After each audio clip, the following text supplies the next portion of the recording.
بذار مدیتیشن کنم.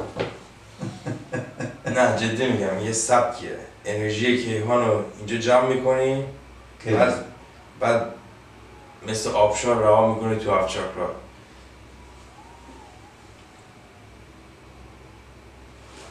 جدی میگم. خیلی باش. درود دوستان، اشکان درکا هستم. در دومین قسمت برنامه سفرنامه درکا در کنار پدر عزیزم. به نام آن که هستی رو بنا کرد، من سعیدم. پدر اشکان به گفته خود اشکان دومین سفرنامه‌اش رو شروع کرده.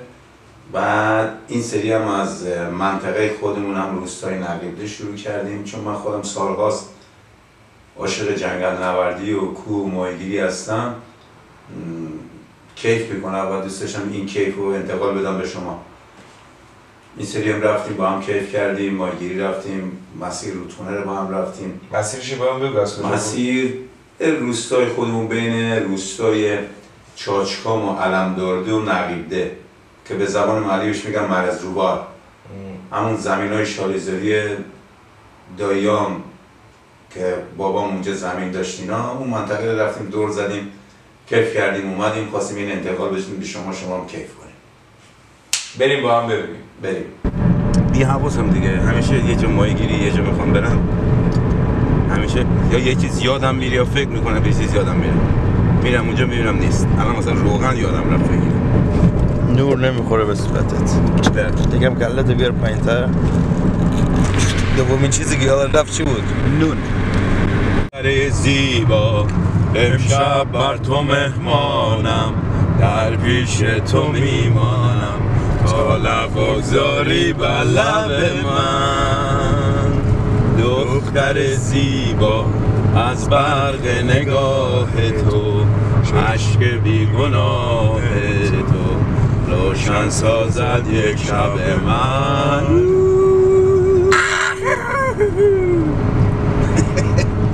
سعید جون تو سیاره زیبایی داریم زندگی میکنیم. بله زمین سیاره مادر ماست. من یه روزی اگه از این سیاره برم هیچ موقع خاطرات خودم رو اینجا فراموش نمیکنم.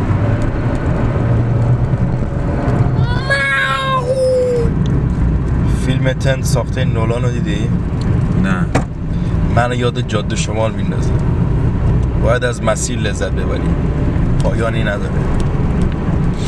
یه روسته بود تو اونجا 140 نفر رفتن استرالیا. نمیدونم اسم روستای خوب بود. الان این روستایی هم که دارم می‌بینم نفر دارم میره استرالیا.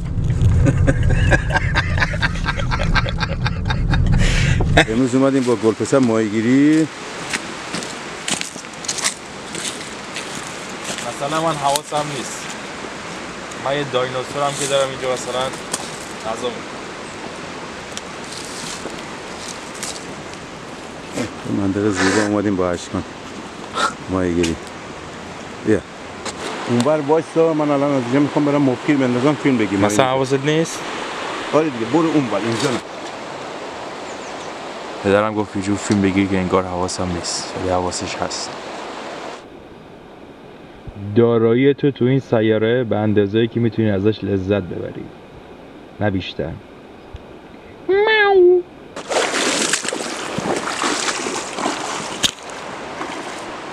هر جوری بسه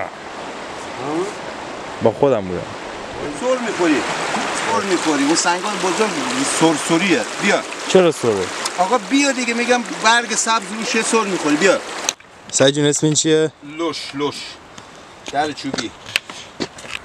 این اسمش لوشه. لوش نباید ببندی. میگم بیشترین کیف الان تو کره زمین من و تو داریم انجام میدیم. الان این کره مال ماه. میدونی چرا؟ چرا؟ چون داریم ازش لذت میبریم.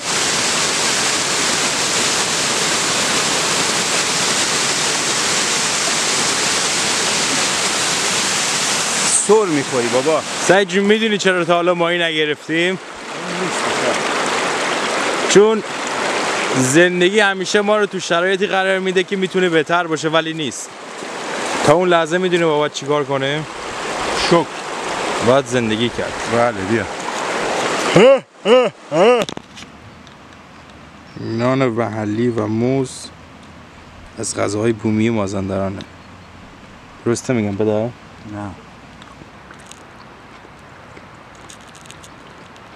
از من بگی از نپار بگیرم.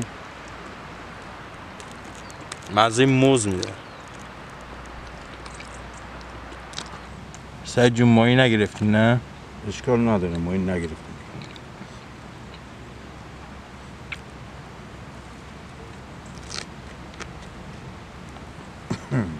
بوی خیار من اینجا احساس میکنم. خیارش مزه‌ایه. مزه سیب میده. محیط زیست به نظر من بعد از ارتش یا قوه قضاییه باید دومین قدرت توی مملکت باشه. آره. مدیریت گیه. اصلا از گی باز خوبه که باز اسم گیه چیزی هست. اینا واسه کل دنیا ما وظیفه داریم اگه یه درخت اونجا قطع بشه من باید ناراحت بشم. به کالکسر رسیدیم. آره دیگه. این لوش. دنیا باید این کره زمین باید مال جهانی بشه، مال شخصی نباشه. انسان وحشی ترین گونه رو کره زمین.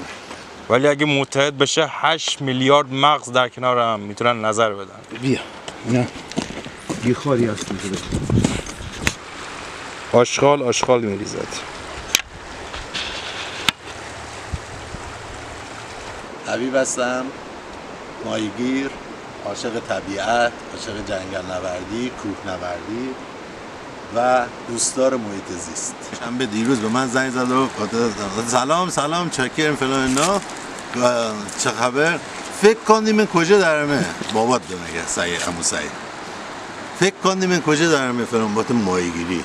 دیگه باری فلان این چیزا هیچی بعد ما هر دیگه پنجشنبهشون ماهیگیری و جمعهشون ماهیگیری و چهارشنبهشون ماهیگیری بدون اینکه به ما زنگ بزنی و بعد هیچی دیگه بس دیگه انتظار ندارم هیچی بعد خوش بگذره و ندون به چیشی و جات.